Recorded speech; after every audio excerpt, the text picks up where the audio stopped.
Recording to the cloud. So the recording has started. Thank you, Genevieve. Good morning, everyone. Welcome to this special meeting of the State Library Commission. My name is Kenning Arlich. I'm the chair of the State Library Commission. And I'd like to ask each of the commissioners to introduce themselves. Robin, why don't we start with you? Good morning. I'm Robin Scribner. I am a part of the Library Commission Board, the State Library Commission Board. I'm from Geraldine, Montana. I'm a retired teacher and librarian, school librarian. And I'm here today. It's a beautiful Montana day. We just need some rain. It sure is. Thanks, Robin. Elsie, how about you're next? Good morning, everyone. It's a happy Thursday. In my world in education, sometimes every day is a Monday, but I believe, as Robin said, it's a beautiful day across our state. So as state superintendent, it's an honor to be serving on the commission. Thank you. Kristen? Good morning, Kristen Kerr from Helena, Montana, former elementary educator in St. Louis and currently a realtor here in Helena. Thank you. Who am I missing? Peggy? Good morning. I am also a retired educator. We've got a bunch of teachers on here. And I'm in Whitefish today, and it is a beautiful day.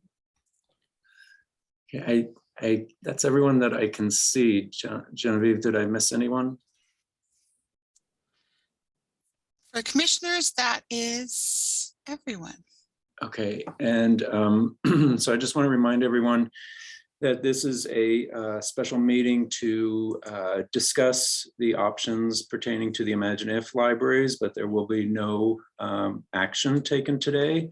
And then I believe we're also going to talk about the vice chair office, which is currently vacant. So next, I'd like to turn it over and introduce Jenny Stepp. Hi, everyone. Welcome. Glad you could join us. I'm Jenny Stepp. I'm the Montana State Librarian. For those of you who've just recently joined us, for purposes of the meeting record, if you could either change your name in Zoom, if you know how to do that, or drop your name into the chat so that we can make sure to record your attendance at this meeting. As Commissioner Arlich said, this is a work session for the commission. Our intent for the meeting today is to educate the commissioners about the statutes and rules that govern public library standards and state aid, and for me to share information with you that I believe is relevant to this discussion, and to give you a chance to ask questions so that you feel well informed and confident to have a more meaningful conversation with representatives from the Imagine If Library at next week's commission meeting. One of the points I want to make starting out, and I am going to go ahead and share my screen in just a moment. We've provided in the meeting materials a memo that I'm going to walk through in some detail, and I encourage commissioners you to ask me questions about the information that I've provided. And if what I have provided prompts more questions, please do ask. I'll do my best to answer those questions or find out information ahead of your meeting next week. Also included in your meeting materials is the formal correspondence that we have had to date with the Flathead County Library Commission and the library board. We did not receive any formal correspondence from the library board, so that communication is not included in your meeting materials today. However, we have been informed by the library board chair, Heidi Rodell, that 3 members of the library board, as well as their new director, Ashley Cummins, will be joining the State Library Commission meeting next week on April 13th. So that's the material in your meeting materials for the day. So I'm going to share my screen, and as I said, walk through the memo in some detail, and I hope that this information is helpful for you. And as I said, please feel free to ask me any questions that you might have. Are you all seeing the memo?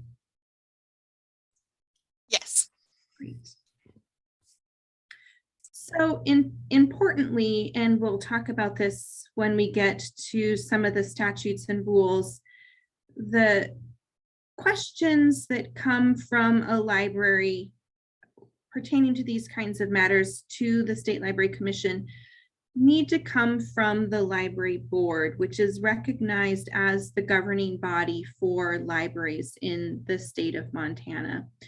So we've had formal correspondence from the Flathead County Commission and then from Commissioner Arledge, both to the Flathead County Commission and to the library board, explaining this point. And I want you all to be clear that any formal requests for action on part of the State Library Commission must come from the library board as that governing body. At this point in time, the library board has not determined to bring any kind of formal request to the State Library Commission next week. They've had a couple of meetings to discuss this matter, and at this point in time have not voted as a board to bring any kind of formal appeal process regarding the question of a waiver for state aid or any other matters pertaining to this issue. So our meeting next week will be a chance for them to come and address the commission, to share their observations and concerns, to ask questions of the commission, and it's an opportunity for us to listen to them, to the questions and the concerns that they bring. But at this point in time, I do not expect that the commission will be asked to take any kind of formal action at next week's meeting. Provided in the memo is some background information about the steps that have gotten us to this point today. Beginning on August 13th last year, when the Imagine If Library Board met to discuss the recruitment of the new library director. And State Library employee Tracy Cook, who is one of our consultants and specifically the consultant for the Imagine If Library, was present at that meeting to help consult with the board on the recruitment process. And at that meeting, the board decided to initiate a recruitment that made the Masters of Library Science degree an optional component of the recruitment rather than a mandatory component. The Imagine If Library serves just shy of a service area population of 100,000 people. And according to current Montana Public Library standards, libraries that serve more than 25,000 people must employ a library director with a graduate degree in library or information science or its equivalent. And so back in August, Tracy informed the library board that if they concluded a recruitment with a director that did not have that Master of Library Science, they would not meet the public library standard. I attended the January 6th meeting of this year when the board was deliberating between two finalists for that position. Neither of those finalists had a Master of Library Science. And when I was directly asked about the impact that this decision might have on the standards and state aid, I told the board at that meeting that because they couldn't demonstrate a hardship caused by meeting the standard, in other words, by hiring someone with a master's degree, it would result in some kind of hardship for the library. I found no grounds for a waiver.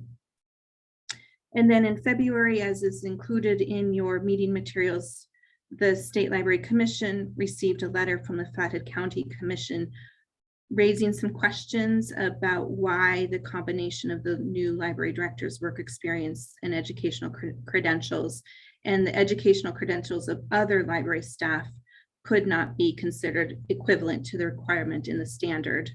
And then, as is also included in your meeting materials, on February 25th, Commissioner Arledge communicated to the commission and board, as I said earlier, that the governing body of the library board, the governing body of the library, would be invited to our April 13th commission meeting to address these questions. And we had initially asked that should the Imagine If Library Board wish the commission to take some kind of formal action at that April 13th meeting, that be communicated to the state library. I understand, as I said, that the Imagine If Library Board has held a couple of meetings to address this question. And at this point in time, that board has not moved to request any kind of formal action on part of the State Library Commission. I want to ask if there's any questions before I move on into a review of the statute and rules. Jenny, I have a quick question, just to clarify then, the library did proceed to advertise this position, not including the requisite of an MLS degree? It was an optional recruitment requirement, not a mandatory recruitment requirement. Thank you.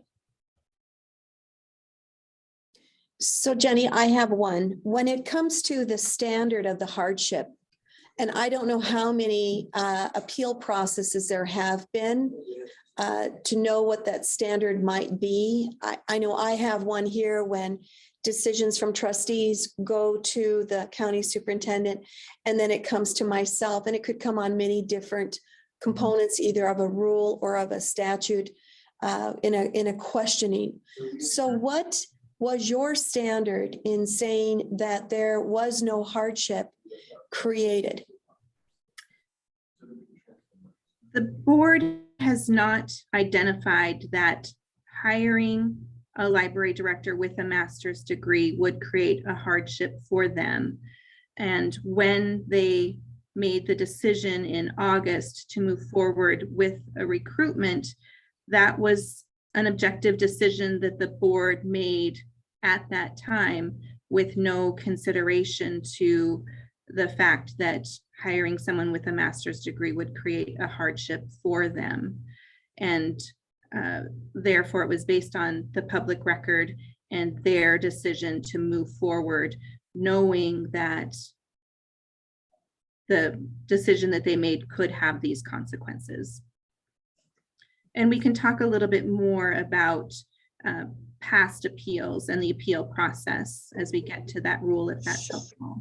So it's also about timing. So if they were to share a hardship now, if they didn't then, because of, I know within the job market of just hiring individuals within education is challenging at this point.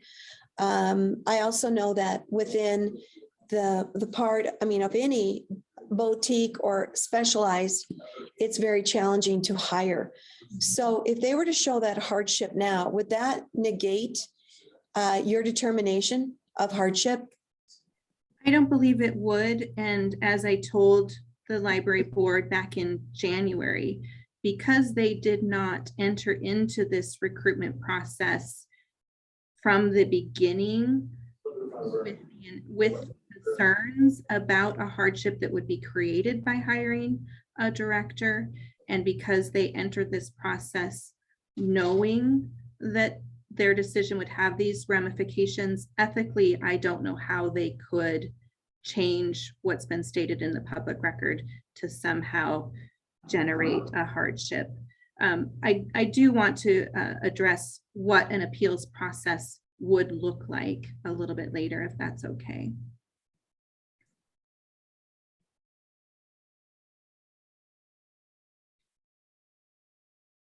So moving on, looking at the statutes that govern the State Library Commission's responsibilities to these matters and the administrative rules that are the regulatory standards under which we are acting.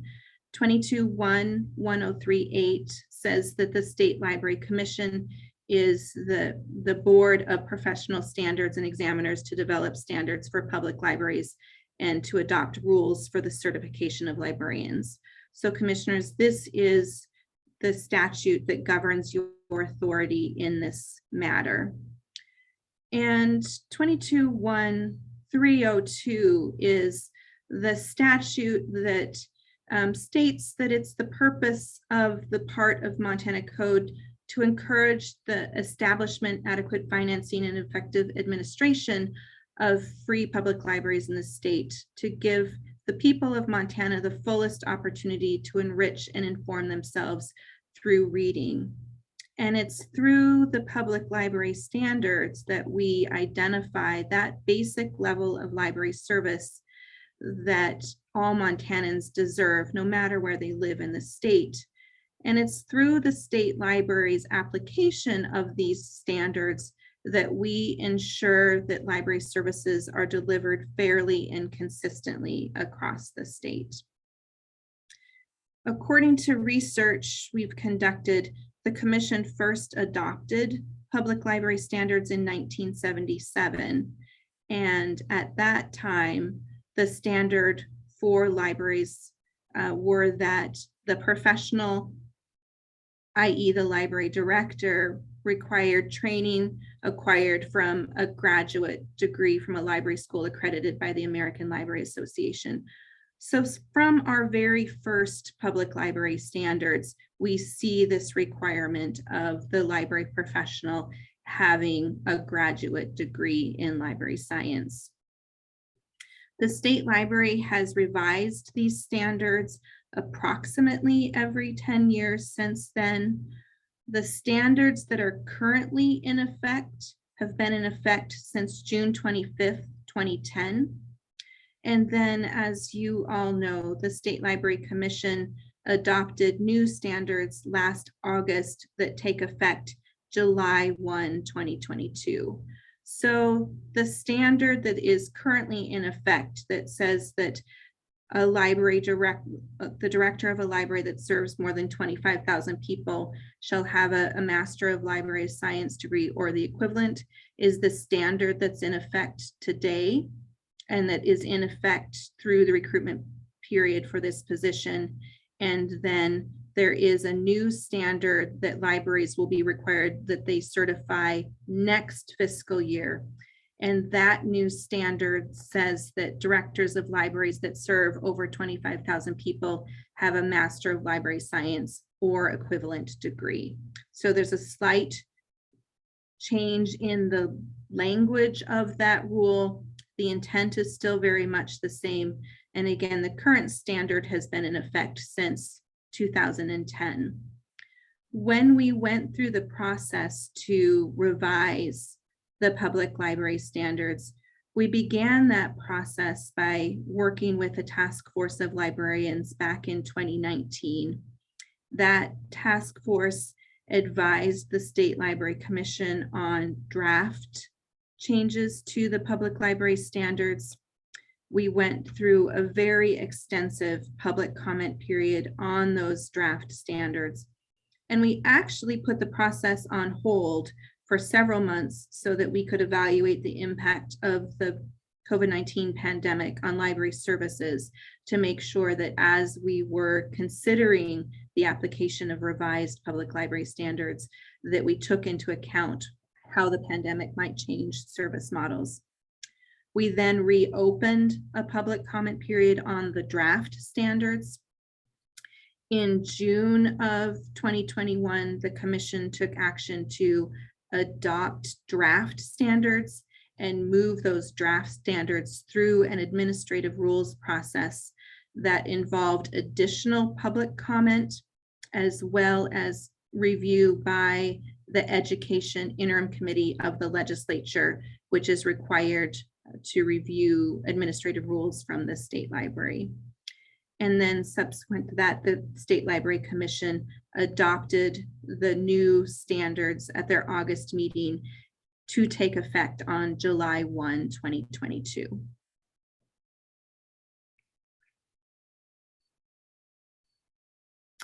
Providing more information about the certification and deferral process.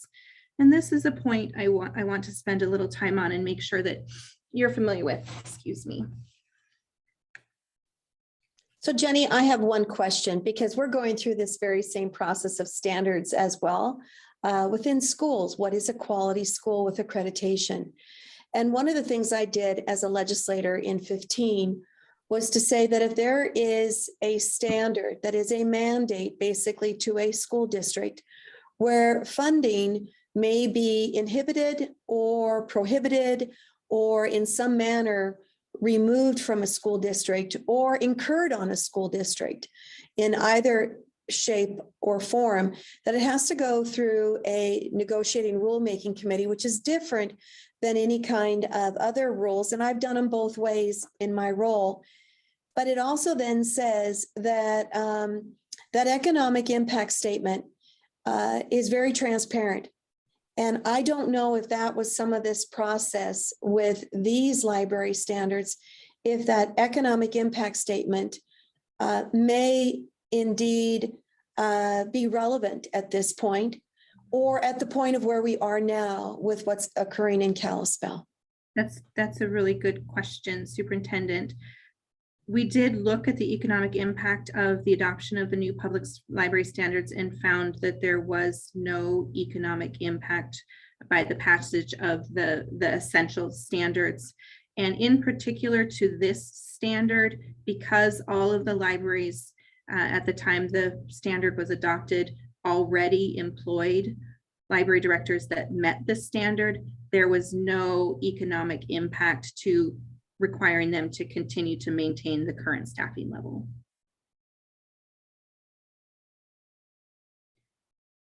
Moving on to the certification process, one of the things I want to be clear on, because this hasn't been entirely accurately portrayed in the media, the state library does not certify public libraries, and we do not remove certification. By July 25th of each year, public libraries are required to provide the state library a status report regarding their ability to meet the essential standards that are found in administrative rule. And they certify that they meet those standards. And the library director and the library board chair are required to sign that certification. If a library cannot meet a standard and their ability to meet that standard would result in some kind of hardship, through that certification process, they may request a waiver from the state librarian, and that certification statement has to include information about how complying with the standard would cause a hardship and how a library intends to meet that standard within a period of 3 years. We have approximately 15 libraries that request waivers each year. Oftentimes it's because there's been turnover in directors or boards that make it hard for them to meet those standards, and they don't have a quorum of the board, for example, that would allow them to meet those standards. In fiscal year 2022, there are 3 libraries that have not received state aid because they are not meeting those standards. Meeting those standards would not result in a hardship, and therefore we've not granted them a waiver, and they have not received their state aid. At least two of those librarians have not received state aid for several years, and I don't have that number off the top of my head, but for one it's at least a couple of years, and for another we're probably going on 3 or 4 years that they've not received their state aid. So again, it's up to the library to certify that they meet those standards or not. We don't individually audit libraries. We are aware of situations such as this where they don't meet certain standards, and libraries document that and send that information to us, again, with a plan of service for how they are going to meet that standard.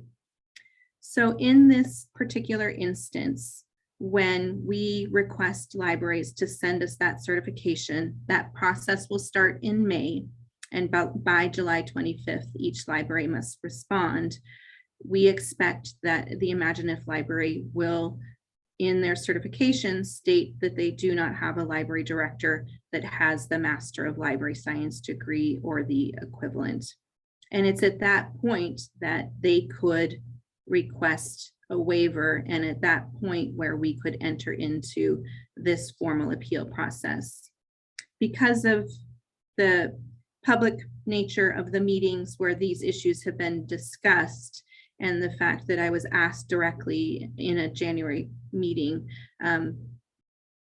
the impact of this decision on state aid, the timing of this process has been escalated. And I think that's fine. This is an important conversation for us to be having. One of the points I want to make is that even if the Imagine Library Board has chosen at this point to not pursue any kind of formal request from the State Library Commission, that does not mean they don't have that right in the future.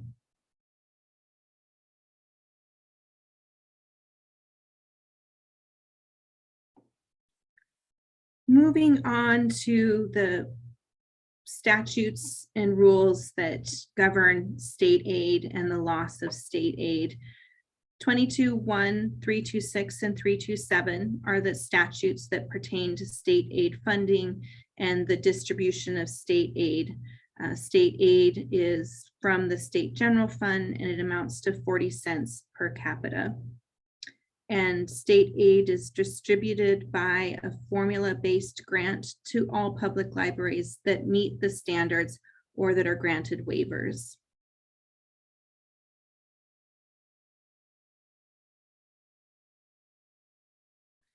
And as it says in the memo, administrative rule directs the state library to distribute any state aid that would have otherwise gone to a qualifying library to the Federation headquarters that serves the area for Federation activities.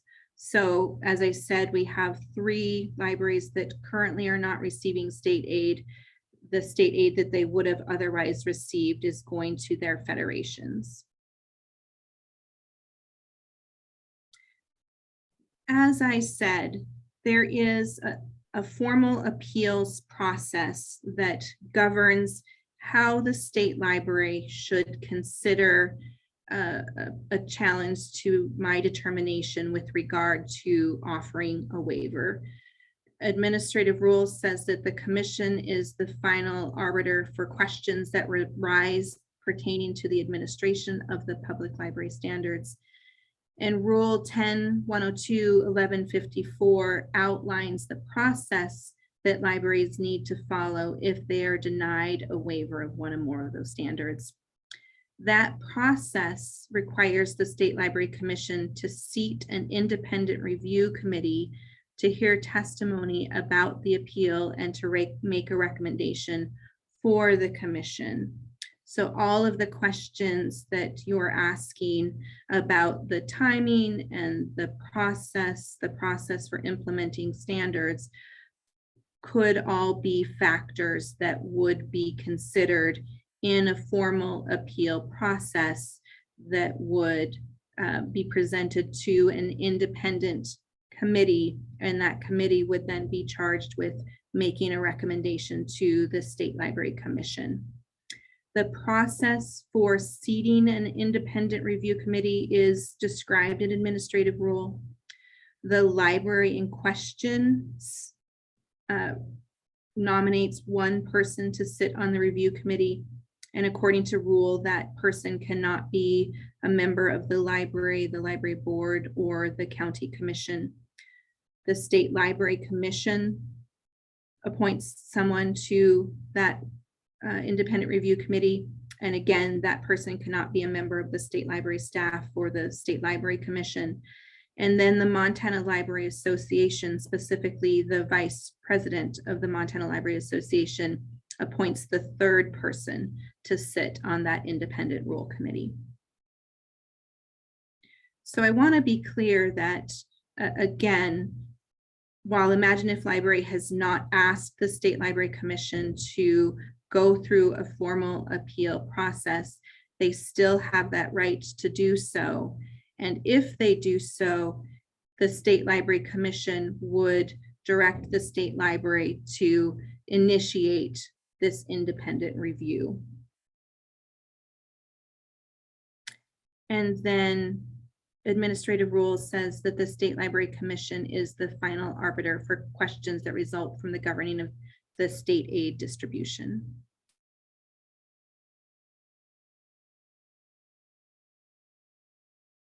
I wanted to provide you with some context for implications these decisions have for other libraries in Montana. I've provided you the list of libraries that serve a population of more than 25,000 people and what their populations are. At this time, all of the directors of these libraries, except for the director at the Imagine If Libraries, holds graduate degrees in library or information science. Superintendent had asked about hiring challenges, and so I thought it might be relevant for you to know that the Missoula Public Library has concluded the most recent recruitment for a library director for libraries of this size. They concluded that recruitment on January 26th. They initiated their recruitment by requiring that the director hold a Master of Library Science or the equivalent. The board selected a new director from 3 qualified candidates, and the new director holds a Master of Library and Information Science. And then one question that I have recently been asked that may also be relevant for your discussions is the differences between a certification program and graduate education. The state of Montana, under public library standards and the state certification program, requires library directors to complete a library certification. They have to earn continuing education credits and certify every 4 years. This is really important because librarianship is a dynamic profession, and it requires library staff to stay abreast of changes in information and technology, legal, policy, and administrative issues. We administer the continuing education program for librarians in the state of Montana. That too falls under the purview of the State Library Commission. The certification program requires library directors to earn 60 CE credits every 4 years. This program is not unique. Other states also have certification programs.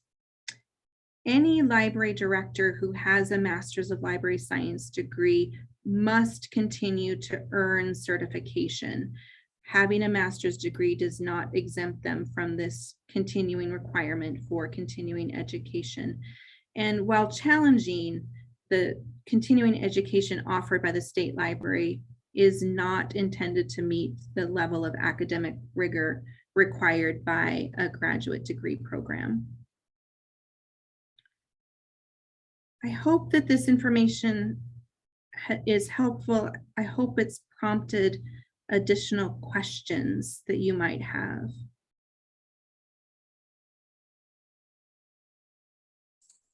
I have a question. This is Peggy.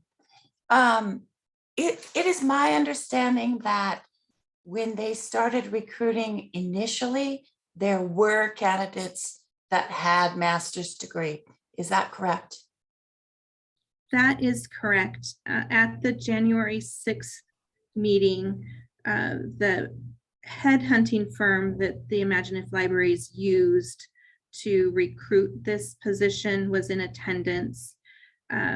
He stated that initially 70% of the applicants met that standard, but that they all withdrew their applications.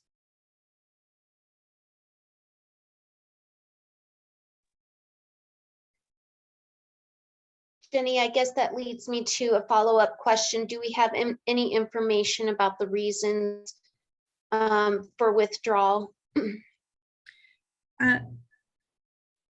I feel a little reluctant speaking for the library board, and I encourage you to ask the board that question next week.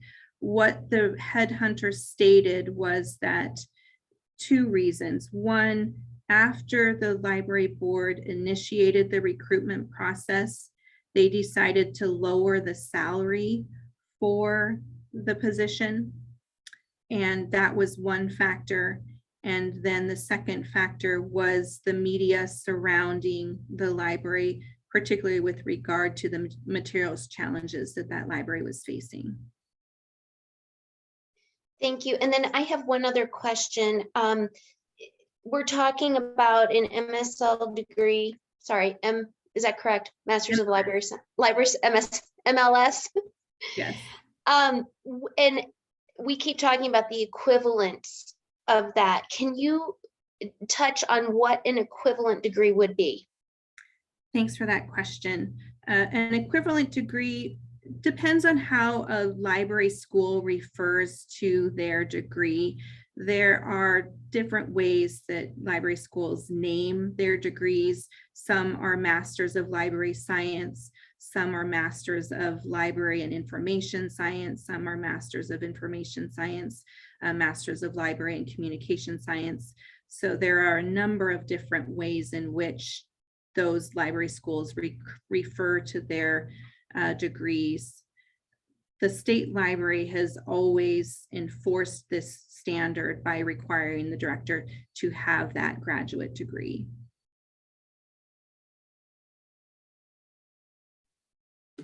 So Jenny, this is Elsie again. When it comes to the equivalent, and I know we're talking about one entity here, but there are multiple individuals within a public library that serve patrons. And what I'm looking at then, if that word equivalent could be balanced with not just one entity, and I know I'm looking at my nouns here and I'm looking to see exactly the direct action with that. But if indeed there is staff that is highly qualified to aid in the initial state of whoever is hired, would that not also be part of the discussion for allowing, and I know a waiver hasn't been requested at this point, but wouldn't that be also part of the story? Because the ultimate end of what we do in government, and public libraries, our government, are to serve Montanans, and in libraries, it's our patrons. So it is the library as a whole, not just one entity, that promotes good service. That's a good question, Superintendent. I did ask our agency legal services attorney a question with regard to the qualifications of other staff who may hold a Master's of Library Science degree. And their response was that because this standard pertains to the director, a position identified by the library, the education of other positions other than the director cannot be applied to this standard. And I think too, importantly, when you have a library that is fortunate to have a number of degreed librarians, you want a library director that who would be in a position to resolve differences between staff or between staff and the board or citizens in the library, to have that degree so that the person with the most authority to inform the outcomes of those debates is doing so, having completed their own rigorous study.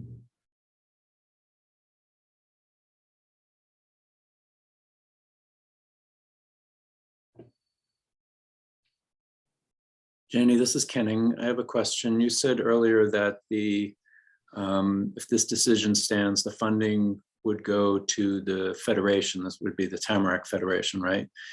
What can and cannot the Federation do with that funding? So as the Commission is aware, and for others, federations propose a plan of service for how they will spend any monies that they receive from the state, and the Commission adopts those plans of service. So the amount of funding from a library that is not receiving state aid is just added to the total amount of Federation dollars and spent in accordance with the plan of service.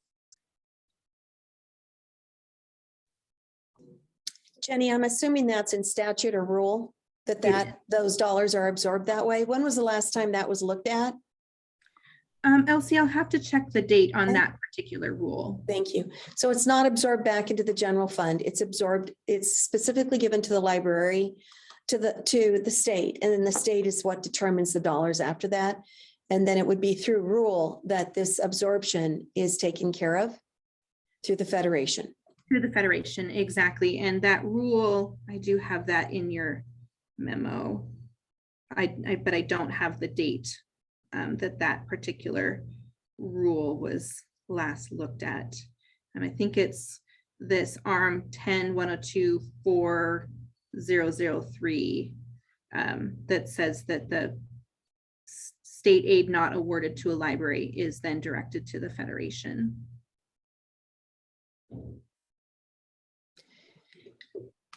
So I think on this, I'll say again, on touching on to what Kenning's question was then, what is it that the patrons of the Kalispell or the Flathead Valley could request, or what part of the process would they be with the Federation to ensure services again to the patrons of the Valley?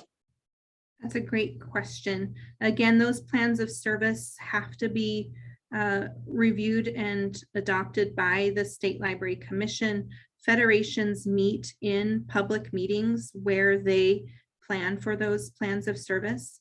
And so the public can be aware of and attend those Federation meetings and offer their comments and feedback about the plans of service. And then, of course, they're welcome to the State Library Commission meetings when the commission hears those plans of service and adopts them.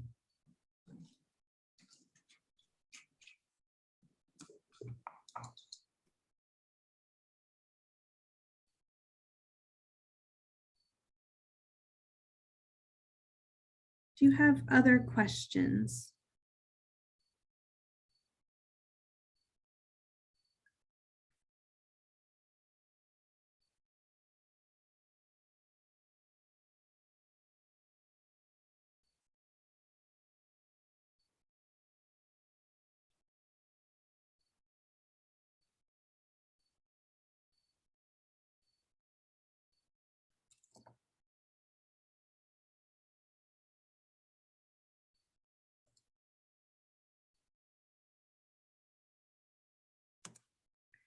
I hope this information has been helpful.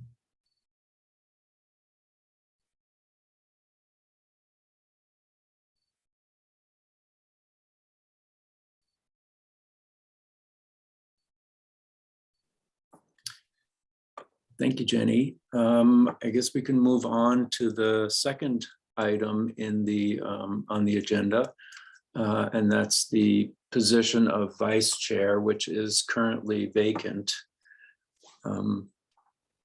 Yeah, so I wanted to make the commission aware that our bylaws are not clear with regard to what we do when an office or position is permanently vacated. We have allowances for meetings when both the chair and vice chair are not going to be in attendance, but the bylaws do not speak directly to how to replace a position that's an officer position that's vacated. The way the bylaws are written now state that in the absence of a chair and vice chair, the chair would appoint someone to fill that seat.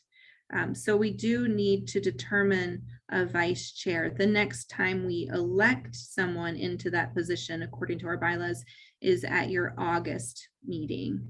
And so I wanted to get your thoughts about how we might address the need for a vice chair in the next several months.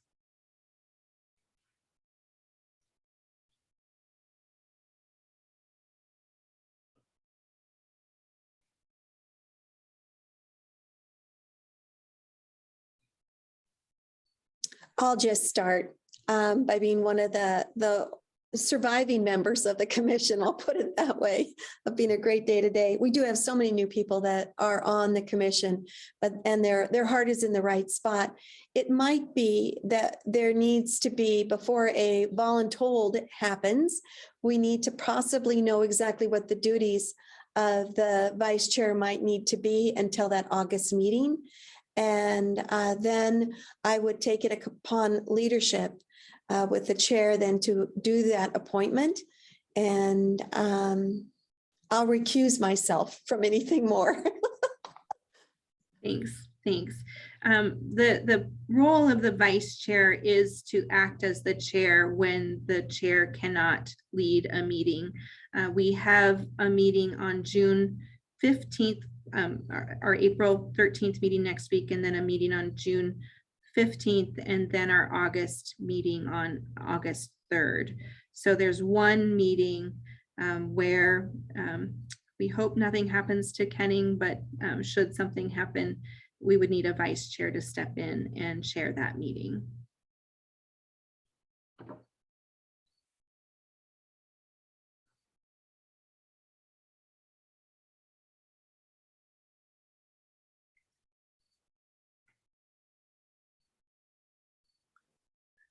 So Jenny, I'd like to suggest that maybe you and I discuss this further and then get back to the commission with some suggestions. That sounds great. And this will be an action item on your agenda next week.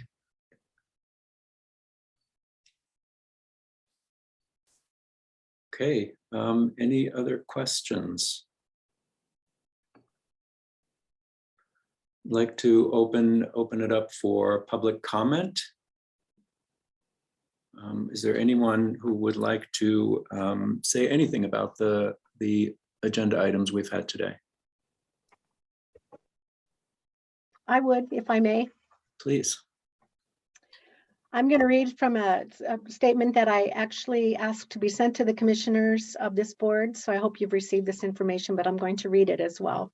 And Valerie, before you start, would you please introduce yourself? Yes, I'm Thank you. Valerie McGarvey. I'm from Kalispell, Montana. I've been a user of ImagineIF library system for 50 years and the 4th generation of my family to be a library patron there. I'd like to give, I'm going to read this, so I'm going to look off to the side. I'd like to give public comment today on the issues surrounding ImagineIF library system in Flathead County. Up until about a year ago, this library was fully staffed, smooth running, and award-winning library, which met all the qualifications to be certified by the Montana State Library.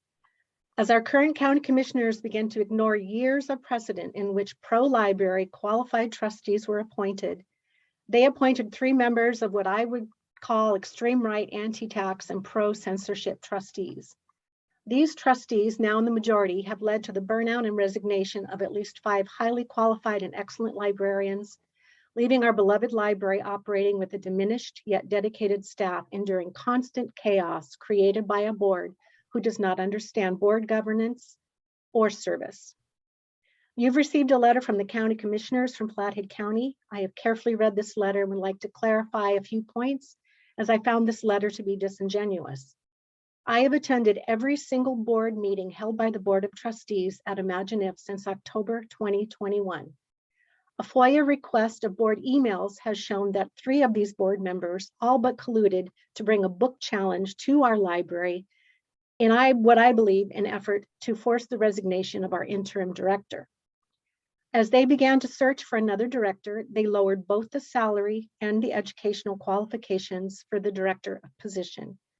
As you've heard, they received 11 candidates who were qualified, but as the book challenge progressed with a clear intention from a majority of the board to censor books, and as housing costs increased in our community, the diminished salary and the reputation of this board caused these qualified applicants to withdraw.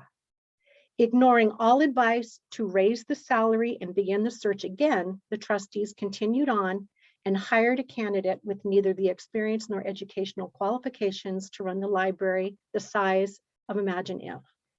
Our area is the fastest growing community in the entire country at present. We need and deserve a library director who can meet the needs of a growing community. I was present at the meeting when this board decided to hire Ms. Cummins. State Librarian Jenny Stock was also at the meeting, joining by Zoom. She cautioned the board that hiring this candidate would decertify ImagineIF and lead to the loss of state funding. She was questioned about any recourse that the board could take. When Ms. Stock mentioned claiming a hardship as the only recourse, Board Chair Heidi Rodell asked if they could claim a hardship. There was a long pause, and Ms. Stock replied that this was not possible, as the board was fully aware of the repercussions before choosing to interview and offer Ms. Cummins the position. I have to say it was one of the most unethical things I have ever witnessed from a public official in my town. Blaming the state library for choosing to withhold the funds, as the Flathead commissioners claim, is also unethical. The rules are in place to increase the excellence of our libraries. There are many, many patrons of Imagine If library system who are in the conflicted position of wanting the state library to uphold these standards, even though we knew our library will lose its funding. Our community is embarrassed by both the actions of the commissioners and these 3 board trustees who want the rules changed because they made a bad decision. I trust this library commission has the knowledge and expertise to continue to hold to the standards that have been set by the state of Montana. Thank you for your time today and for the service that you give to libraries across our great state. Thank you. Thank you, Valerie. Appreciate the comment. Just want to say before I ask for any further comments, the state library is receiving public comments and encourages public comment, and that those comments will be part of the public record for next week's commission meeting. So is there anybody else who would like to say anything? And I'd like to encourage you to limit your comments to 2 minutes, please.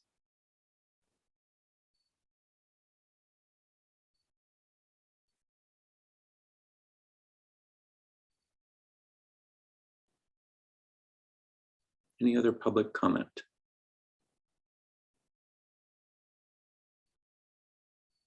Okay, again, we encourage you to submit written comments to the state library. You can send them directly to Jenny at the state library, and they will be part of the public record for next week's commission meeting. So I want to thank everyone for attending today. I hope this was helpful. And commissioners, we will see you next week. Thanks, everyone. Thank you. Thank you.